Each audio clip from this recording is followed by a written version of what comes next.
សុំលៀងកំបិតសាសខ្មែរក្នុងគុកគ្មានគេចូលចិត្ត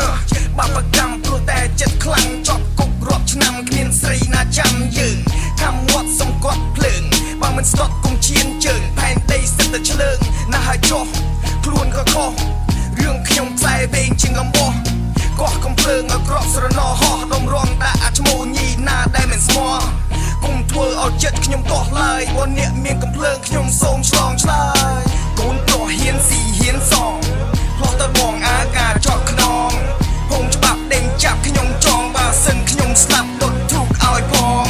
សូមឲ្យងើបជាខ្មោចឆៅតន់ចិត្តខ្ញុំវានៅក្តៅទ្រូងត្របៅនៅមកម៉ៅកាន់ពូថៅវាខោអាវខ្មៅ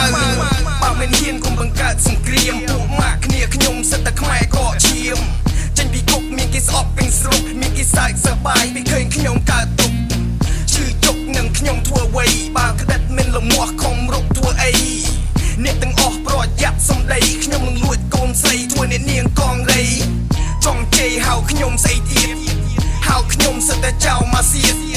ប៉ុន្តែខ្ញុំសូមជម្រាបកូនស្រីអ្នកទាំងអស់ហៅខ្ញុំបងសូភាទៀងកំភ្លើង45ទទុលអង្គុយផឹកស្រាឆ្នាំតពុលឈ្មោះខ្ញុំជាអាកូនមកជុលសុំរុកចូលផ្ទះប្លន់សម្ភារមៀងគុលកូនប្រុសហ៊ានស៊ីហ៊ានសងផ្លោះទៅបងអាការចត់ខ្នងហងច្បាប់ដេញចាប់ខ្ញុំចងបើសិនខ្ញុំស្លាប់ដុតធូកឲ្យផងសូមឲ្យងើបជាខ្មោចឆៅតន់ចិត្តខ្ញុំវានៅក្តៅទ្រូងត្របៅនៅមកម៉ៅកាន់ពូថៅវាខោអាវខ្មៅងើបឡើង